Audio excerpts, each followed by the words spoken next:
Bueno, 6 de la tarde y 20 minutos, baja la temperatura, está pesadísimo el día. Vamos a hablar de algo que les aseguro es muy picante, muy interesante, divertido también. A mí me encanta esto de contar la verdadera historia, de descubrir mentiras. Me engancho mucho con eso, porque, bueno, las historias siempre tienen bastantes condimentos de falsedad. Y sobre todo, la persona que está aquí con nosotros ha investigado al peronismo. Es un historiador, bueno, un investigador de la historia, también periodista, ahora lo voy a presentar bien, pero se ha enganchado con la parte más oscura del peronismo, la época más oscura y algunos hechos muy duros, muy difíciles, muy terribles del peronismo. El peronismo tiene una historia terrible.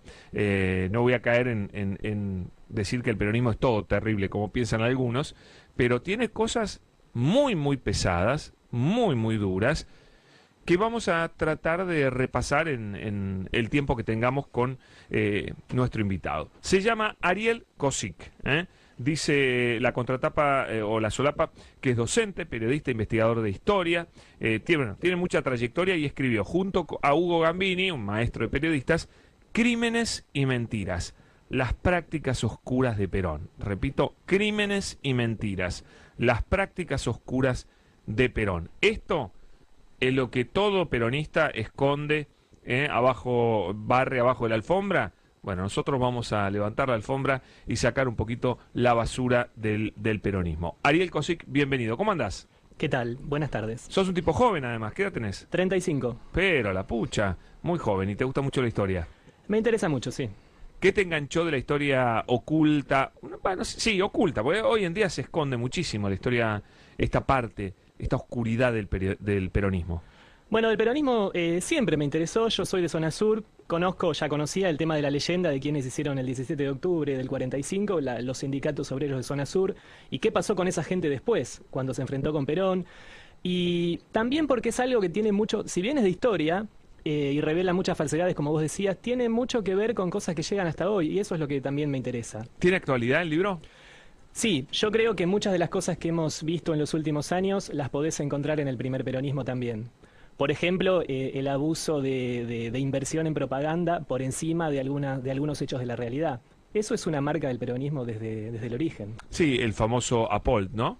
Sí, Apple como jefe de propaganda del peronismo, que configuró toda una mitología. El ¿sí? Inventor fue el inventor del peronismo. Creo que hubo un libro, ¿no? El Sí, inventor el del libro peronismo. de Silvia Mercado, que es muy interesante, lo señala como el verdadero creador, que el peronismo no hubiera llegado, o no hubiera sido otra cosa sin ese tremendo aparato de propaganda que ayudó a configurar en el imaginario social lo que fue y cómo después se heredó y llega así hasta hoy. Se convirtió el peronismo en un mito. Un mito, para que la gente sepa, es algo que representa otra cosa, ¿no es cierto? Eso es la definición de mito, ¿no? El mito es una cosa, la realidad es otra. Es como una representación de otra cosa. Sí.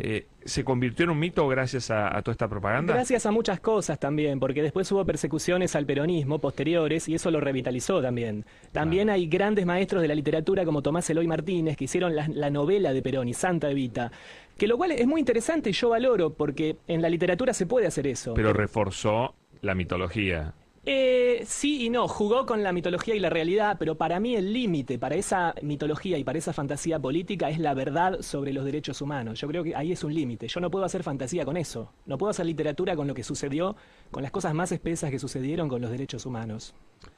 Bueno, vamos a meternos en la primera parte de... Las dos partes me interesan, los crímenes y las mentiras. Pero lo más fuerte son los crímenes. ¿Vos te referís a crímenes de Perón? Sí. Bueno, esto muchísima gente lo ignora. De hecho, es la primera vez que se publica la lista completa con nombres y apellidos de víctimas fatales de los dos primeros gobiernos de Perón. Arrancando en él. Bueno, hay un preperonismo que es la dictadura militar profascista del 43 al 46. Donde participa Perón. Era el ministro que tenía más poder, de hecho. El ministro de Trabajo. Y desde ahí se gestó su candidatura en realidad porque tenía los recursos del Estado como para poder hacerlo. Claro, claro. Bueno, ahí ya comienza la represión. En realidad se continúa, porque mucha gente sabe que hubo represión en la década infame del país, los años 30, pero esa estructura represiva de la policía, de la gendarmería, de grupos de acción parapoliciales, se heredó y se perfeccionó durante el peronismo, haciéndose más sistemática. La práctica de algo que muchos relacionan con la dictadura militar, pero que existía en otra medida durante el peronismo, que estoy hablando de secuestros, torturas e incluso crímenes a cargo de la policía. ¿Cuándo arrancan entonces los crímenes de Perón? Dame fechas. Ya en el 45 ya tenés crímenes. Mirá, el año 45, que es clave en la historia argentina, es el 17 de octubre, el nacimiento, como se dice, del peronismo. Ya en ese verano en el Chaco hubo dirigentes campesinos asesinados por un gendarme que se llamaba Solveira Casares, que Perón lo reclutó después de eso para que fuera su jefe policial, y lo fue durante los 10 años de su gobierno. Solveira Casares era un hombre que tenía un despacho en la Casa Rosada y era el verdadero coordinador de todos los organismos represivos que existían en la época. A la pelotita, a la pelotita. ¿Cuáles fueron las guerras de Perón en sus comienzos como presidente? Bueno, Perón tuvo que, para empezar, necesitaba apoyo sindical. Él estuvo en Italia, como lo contamos, se entusiasmó muchísimo con el movimiento obrero organizado. Él lee inteligentemente la realidad política, es decir, tenía una gran capacidad para la política. Una formación militar muy fuerte, y el ejército en ese momento estaba adquiriendo protagonismo político. Y él descubre que ese actor social no está bien representado y que ahí está la base de su apoyo. Y de hecho da algunas concesiones en una primera etapa al movimiento obrero que se le acerca a él. Pero cuando él, digamos, el 17 cuando se produce la semana de octubre, cuando es obligado a renunciar a sus cargos y la gente sale a defenderlo y demás, ahí se lanza su campaña electoral. Sí. Él no tenía partido político, necesitaba un partido, se gana con una elección. Sí, tenés que enrolarte en un partido. Claro, tal cual, era un ministro de un gobierno militar. Y ahí se forma el Partido Laborista, que lo forman sindicalistas autónomos que lo apoyan. Pero ni bien gana... En el 46 gana con el Partido Laborista. Eso nunca se acuerdan los justicialistas. No existía el Partido Peronista todavía. Sí. Partido Laborista fundado por Cipriano Reyes, que era un sindicalista de la carne, le permite a Perón ganar las elecciones.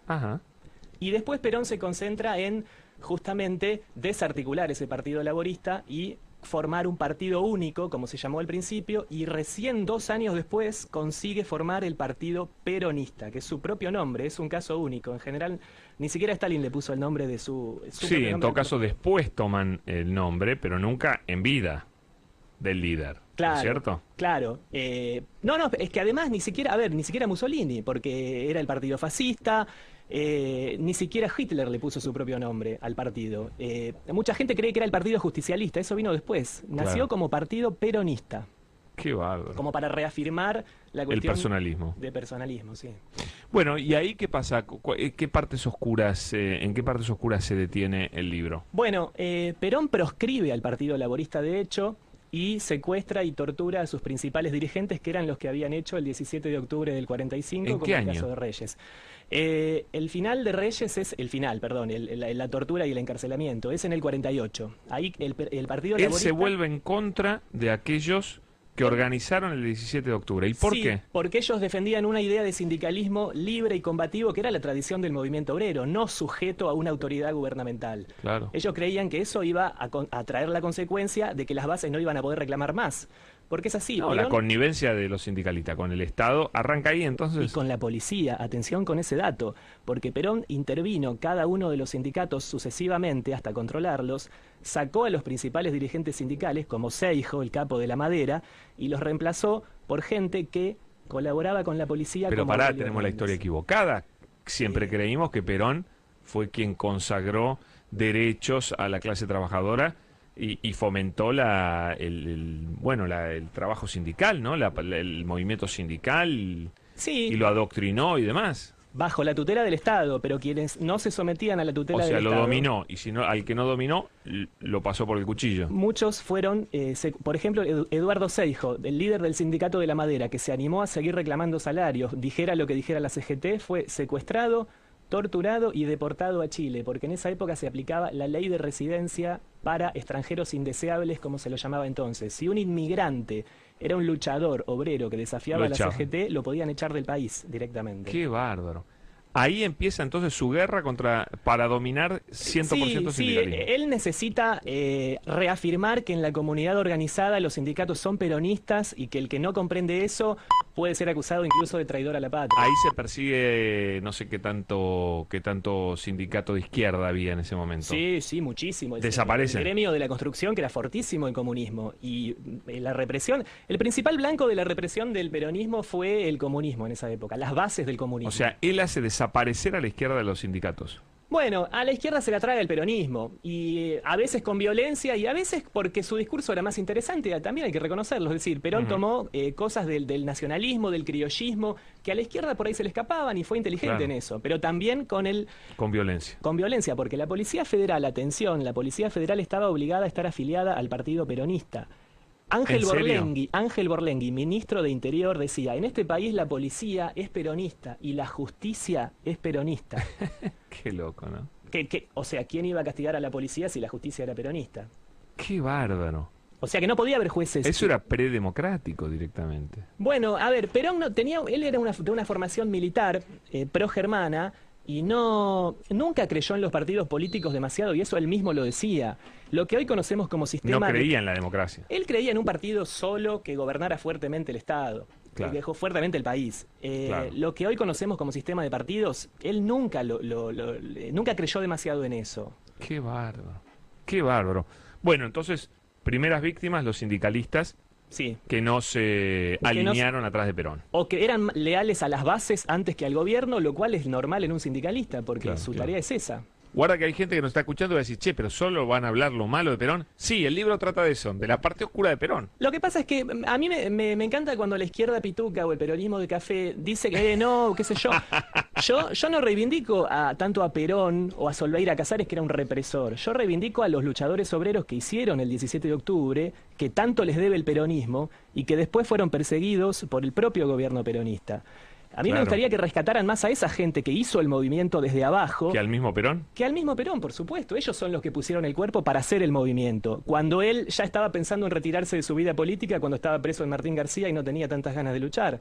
Yo creo que si el valor del peronismo es la base obrera y social, habría que rescatar a esos luchadores y no a los delatores de la policía que puso Perón después en los sindicatos. Pero hasta el día de hoy el peronismo se mueve en base a líderes. No puede sustraerse al influjo de Sí. líderes mesiánicos. Y cuando no los fuertísimos, tiene, entra en crisis, como pero lo entra hemos en vivido. el desastre. Totalmente. Pero en eso no ha cambiado nada el peronismo. Lo que pasa es que desde su origen necesita el acatamiento a una figura. Y cuando Es eso- verticalista. Sí, a veces fue el presidente o a veces fue el jerarca sindical de turno, como podía ser Bandor en los años 60. Ujú. Pero necesita una figura que domine. Y cuando eso entra en crisis, a veces se producen hechos de violencia también. Bueno, sigamos con las guerras, los enfrentamientos de Perón, en sus partes oscuras, los crímenes, como pones en el libro. Sí. Arrancamos por los sindicalistas. Los persiguió hasta que quedaran solo los que le eran fieles a él. También los estudiantes. ¿Qué pasa con ahí los damos por estudiantes? lo menos 5 estudiantes que fueron asesinados por el gobierno peronista. Estudiantes del movimiento estudiantil, Luchadores del movimiento organizadores. estudiantil reformista que defendían las banderas del año 18, y una de ellas era la autonomía universitaria. Perón estaba en contra de la autonomía ¿La universitaria. suspendió? Claro, Perón intervino todas las universidades. Mira, si vos lees la historia del movimiento estudiantil o de las divulgaciones que hay un vacío de 12 años que es justamente el peronista. Todos conocemos la noche de bastones largos del 66 de Onganía. Claro. Bueno, nosotros lo que demostramos es que en octubre del 45, con Farrell y Perón, hubo en una misma noche, el desalojo simultáneo de las 5 facultades de la Universidad de Buenos Aires, sumando a La Plata, al Litoral y a Córdoba. Es decir, una noche de bastonazos de dimensiones todavía mayores a la que hubo en el 66. Pero ¿En qué año fue eso? eso fue en el 45, pero la persecución continuó durante los 10 años de gobierno de Perón contra la FUA, la FUBA, la Federación de La Plata, todas las federaciones adheridas a la FUA, que era la representación genuina de los estudiantes. También quería someter al movimiento estudiantil. Bueno, Perón. él creó una rama peronista. La UES, ¿no? Sí, no, esa era la del secundario. Ah, esa es la segunda. Había otra que era la universitaria, pero también muy vinculada a las prebendas y a la delación. Y no realmente el movimiento estudiantil, hay que decirlo, porque a veces lo desprecian como si fueran jóvenes pitucos que no estaban con los derechos sociales. No es así. Ellos luchaban por la autonomía universitaria y fueron casi el único sector que Perón no logró cooptar. Cooptó a la iglesia, cooptó sindicatos, cooptó partidos políticos, parte del socialismo. El movimiento estudiantil se mantuvo muy inconmovible en esa lucha frente a lo que ellos consideraban el autoritarismo. Y con errores quizás también, pero tenían todo el derecho del mundo a defender la libertad y la autonomía universitaria. ¿Es verdad que detrás de la creación de la UES y demás estaban los apetitos sexuales de Perón muy entremezclados? ¿O Bueno, es toda una ahí historia medio aparece falsa? ahí está la muerte de Evita, que aparentemente a él lo descolocó. Mucha gente cree que él se empezó a perder más, o empezó a perder el rumbo después de la muerte de Evita. ¿Año? Y esto es después del 52, Ujú. ¿sí? Ya segundo gobierno de Perón. Sí. Y bueno, parece que Méndez San Martín le propone la idea de crear la UES, de llevar a los chicos y las chicas del colegio secundario a la Quinta de Olivos, a hacer gimnasia, actividades y demás. Y él estaba muy contento con esa idea. Y creo que a lo que te referís vos es una... Bueno, en realidad hubo más de un caso, pero el más famoso es... sí, bueno, a ver, Perón tuvo un amante de 14 años que era del colegio secundario, Nelly Rivas. Yo entrevisté a una figura muy interesante que es el abogado defensor de Nelly, que él vive. ¿Defensor de que por qué tuvo un abogado? Claro, porque Nelly fue, cuando vino la Libertadora, se la agarró con la familia de Nelly Rivas, porque Perón les había regalado joya, departamento y demás. Pero pará, ¿él tenía una relación con esta chica? Sí, fueron amantes. ¿Y él qué tenía edad? ¿Qué edad tenía? Él, y ya era un hombre de 50 y largo, 60, ¿Y la chica? 14. Ah, ¿y en esa época no estaba mal visto eso? Sí, de hecho eso influyó en el conflicto con la iglesia y, en fin, ayudó a desprestigiar también al régimen, ¿sí?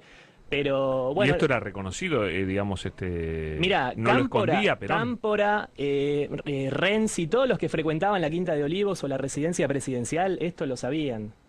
De hecho, la llevó al festival, al gran festival de cine en Mar del Plata que hubo en el año 53, 54, si no me equivoco. La llevó con él. ¿Pero él iba de la mano con esta chica? Estaba al lado de él, simplemente. ¿Hay fotos de eso? Sí, hay fotos, hay fotos. Nelly Rivas. Nelly Rivas, tal cual. El abogado de Mira, ella si se encuentro llama... si encuentro una Sí, en Google lo vas a encontrar, ¿eh? Me muero.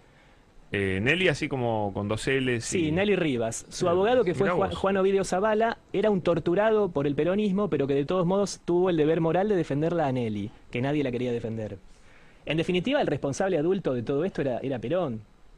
No, por supuesto. Sí, acá está la foto, ¿eh? Una chica muy linda, ¿eh? Sí, sí. Después hizo confesiones con toda la historia, Nelly, ¿o no? Sí, porque vino... De hecho, la Libertadora se ensañó con ella, estuvo presa. Fue una injusticia eso, realmente. Porque ella, a ver, era la menor, en todo caso era la víctima. ¿Pero qué te parece? ¿Con 14 años? Por eso. Y sin embargo... Y el abogado que la defendió en La en ese defendió, ataque. él era un torturado por el gobierno de Perón, pero tomó el deber moral de defenderla y de proteger a su familia. Hay algo mucho más injusto, porque Nelly pagó con eso, y Perón, que era el responsable, pudo volver y ser presidente como si nada. Es decir, cuando se dice que Perón no podía volver porque estaba proscripto, también hay que recordar que tenía causas penales que eran serias, como corrupción, A la pelota. esta de estupro y lo de las torturas que yo te menciono. ¿Él llegó a tener una causa por estupro? Sí, claro, esta era la causa de estupro. Ah, por esta relación tiene una causa de estupro. Sí. Por la relación con Nelly Qué Rivas. bárbaro. ¿Pero tuvo otras también así? ¿Otras chicas de la UES también? Yo lo que sé es que él no fue el único funcionario que tuvo asuntos con gente o con jovencitas de la UES.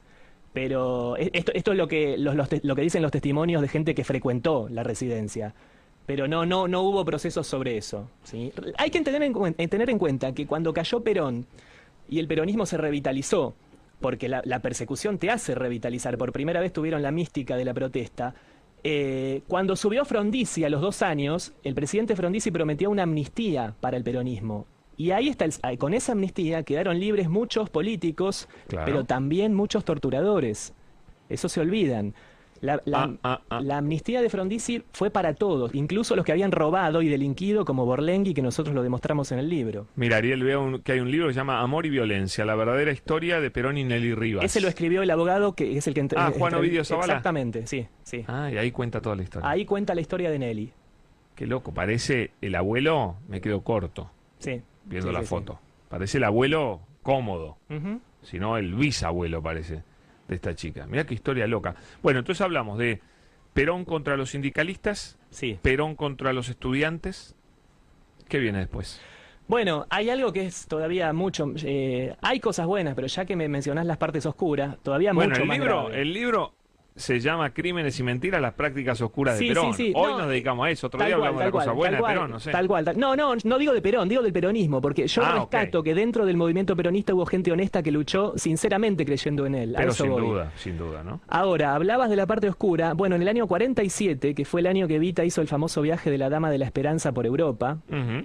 en ese año 1947. 47, 2 años después del 17 de octubre, se Sí, produce un la... año de gobierno, digamos. Exactamente, se produce la mayor masacre en el norte argentino, en Formosa. Esto estuvo oculto durante muchas décadas. Mirá hasta dónde llegaría el sistema de censura de prensa del peronismo. Los Pilagá huichís, que venían de ser explotados por el magnate Patrón Costas, volvían en estado de desesperación. Eran los más pobres de toda la Argentina, eran negreados, explotados, nadie los defendía, ni la CGT ni nadie.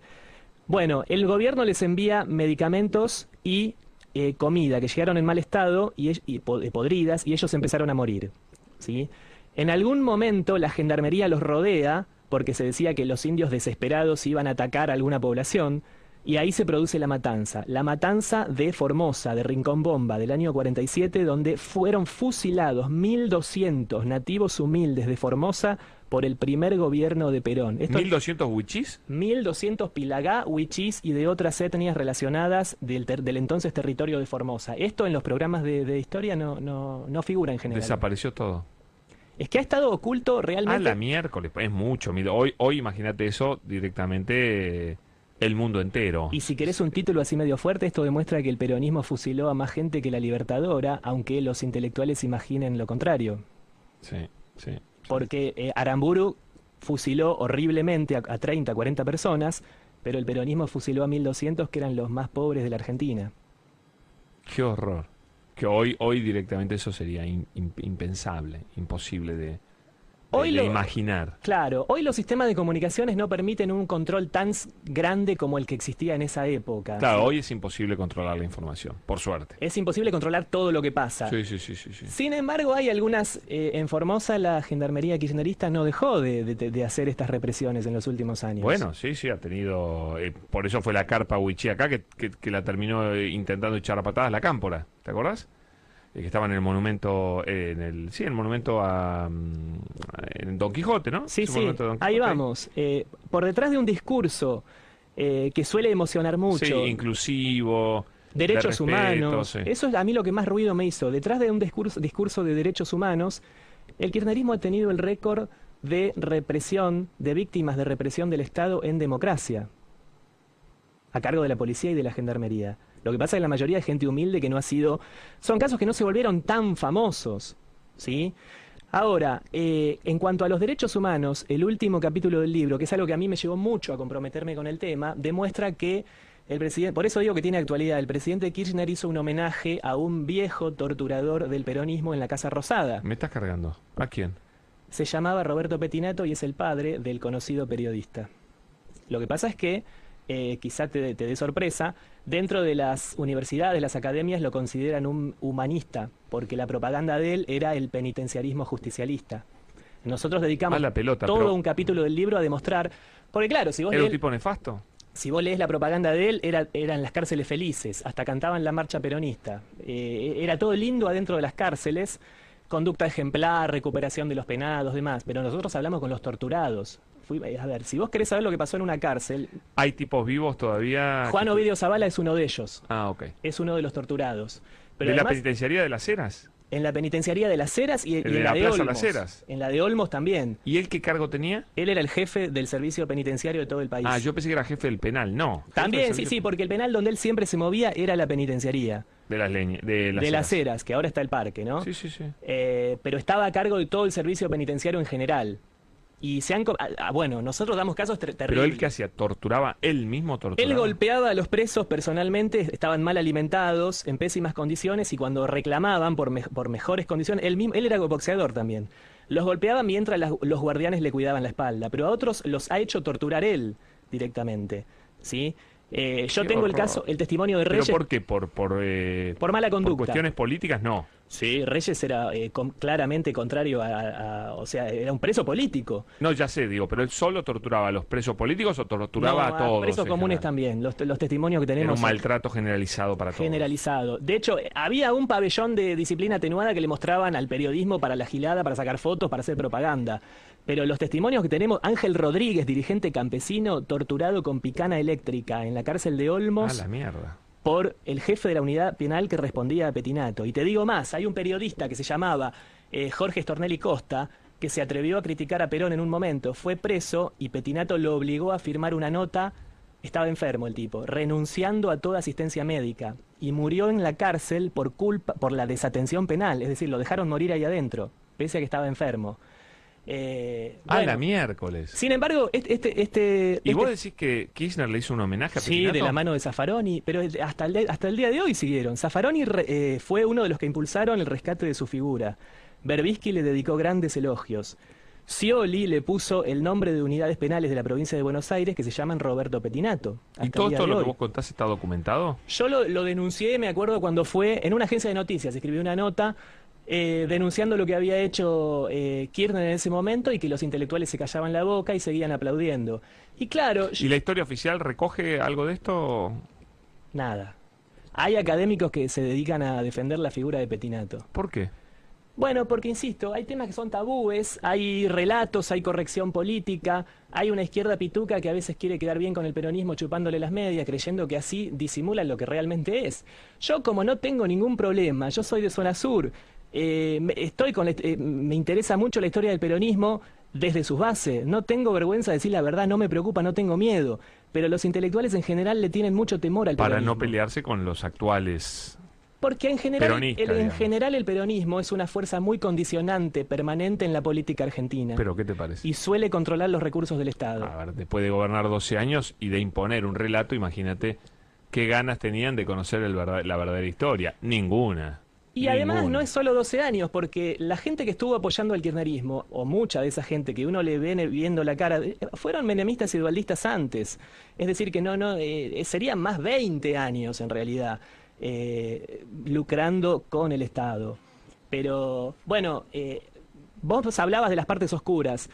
Yo creo que fue posible ocultar todo esto por el fenomenal sistema de propaganda, porque se construyó una mitología del peronismo, un relato del peronismo, y porque...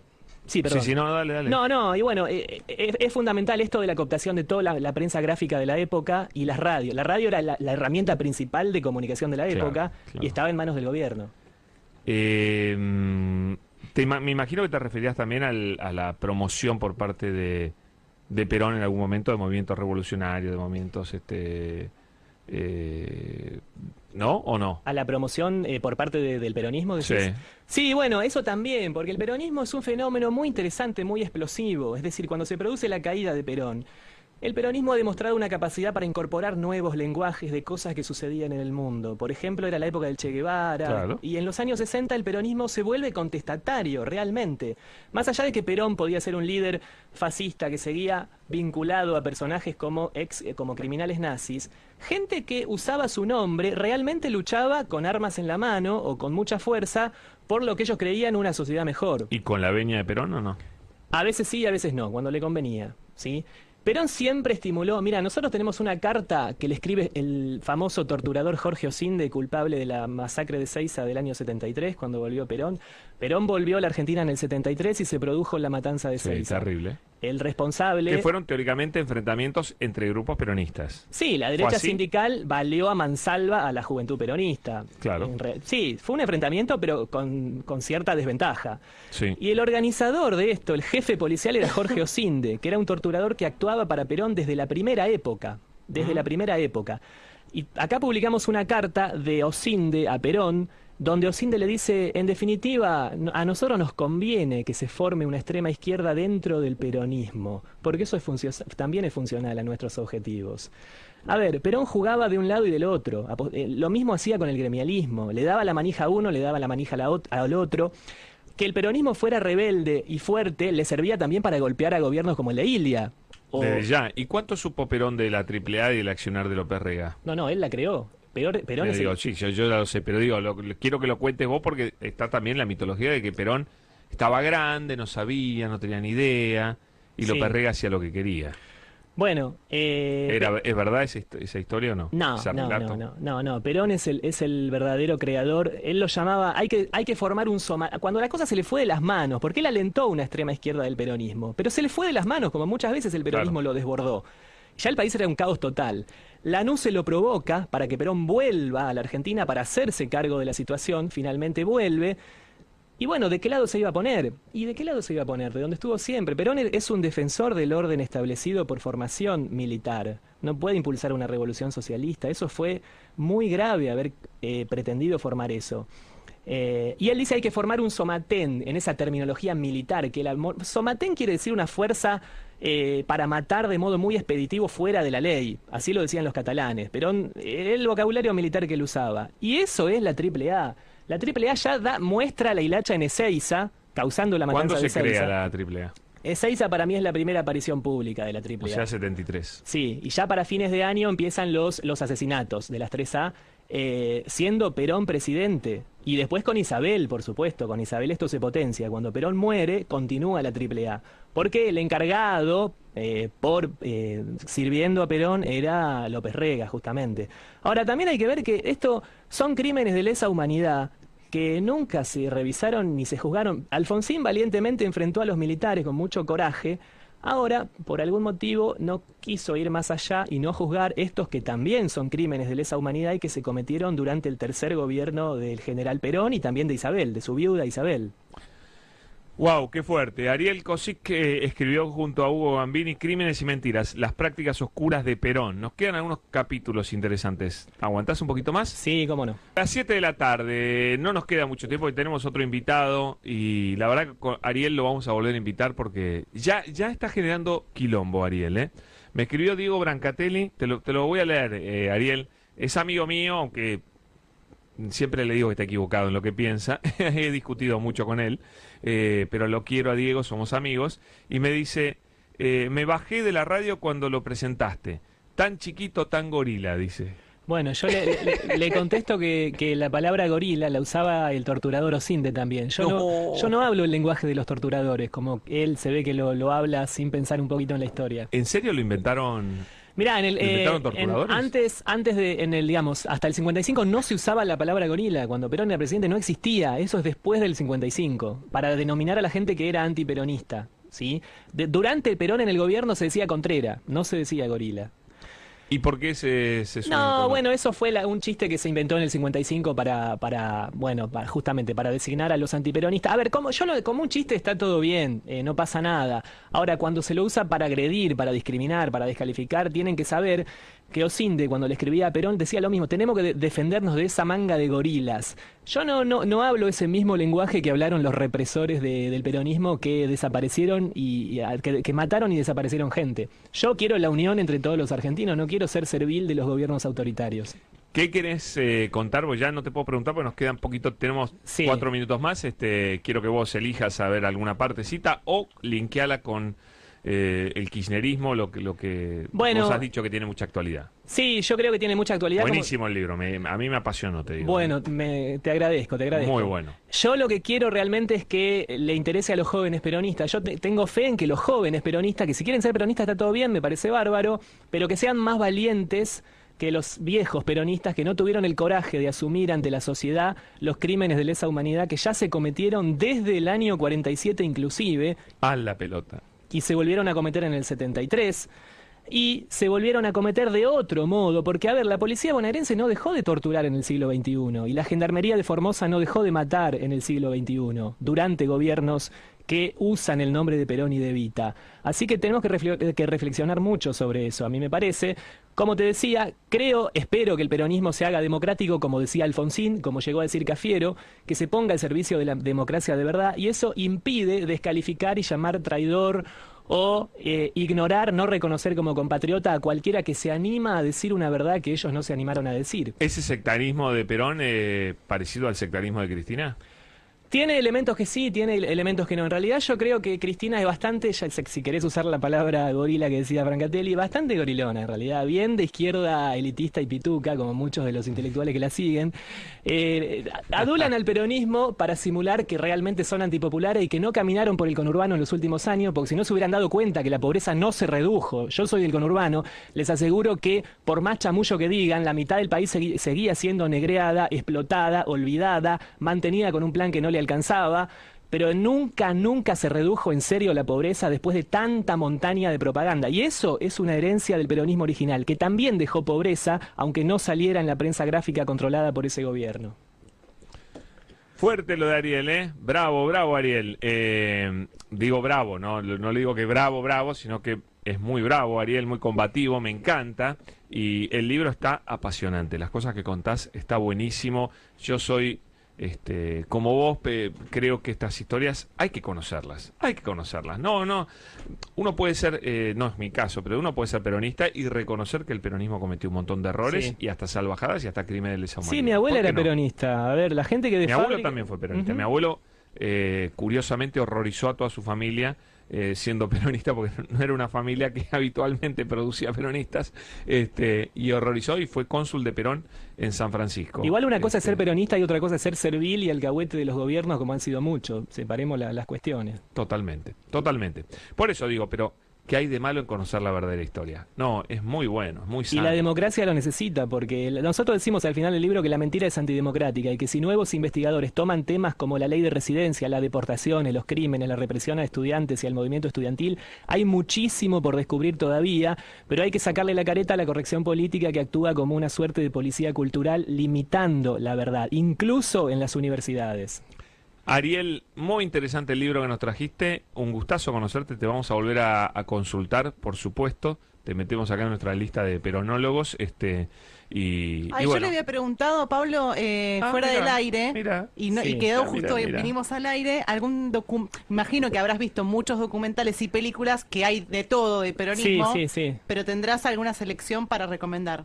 Bueno, ya te decía, influye mucho la propaganda cuando ves una película. Rara vez se meten con los temas más espesos. A mí me gustó ahí Juancito porque es divertida, ¿sí? Porque muestra un poco la vida del hermano de Evita, secretario privado de Perón. Y después hay una producción independiente que se llama Cipriano, yo hice el 17 de octubre, se hizo en Berisso y que cuenta mucho la verdad de cómo se hizo el 17 de octubre, de verdad desde Berisso y Ensenada, que lo hizo la gente de Zona Sur y la CGT, que se autoproclama hacedora del 17 de octubre, más bien estuvo expectante ese día. Después arranca el libro de Ariel diciendo las mentiras de Perón, que no nació en Lobos, que nació en Roque no nació Pérez. En Lobos, no nació en Lobos y no nació un 8 de octubre, no, pero esto él mismo 2 años antes nació. Él lo reconoció al final de su vida en sus charlas de medianoche con Pavón Pereira. Sin embargo, en los museos sigue, que lo podrían corregir, y en la facultad también. No nació en Lobos y no nació un 8 de octubre. Fue espía. Sí, por eso tuvo problemas en Chile. Mintió con respecto a Mussolini, a su conocimiento de Mussolini. Dijo que lo conoció, después dijo que no lo conoció, en fin. Mintió sobre su relación con Patrón Costas también. Sí. ¿O no? Sí. Bueno, todas las mentiras de Perón están acá. Y ahí hay una página de su procedencia, de España o de Italia. Bueno, lo que pasa es que cuando tenía españoles enfrente le decía que era español y a los italianos le decía que era italiano. Peronista. Pero, en fin. Bueno, Ariel, te tenemos que dejar. Muchísimas gracias. No, un gracias gustazo, por invitarme, de verdad. Muchas gracias. ¿La pasaste bien? Sí, buenísimo. El café muy lindo, muy rico también. Bueno, la pasamos bárbaro con vos. Muchas gracias. Gracias. Señores, Ariel Cosica, autor de Crímenes y Mentiras, las prácticas oscuras de Perón, junto a Hugo Gambini, un genio, mandale un beso. 7 de la tarde.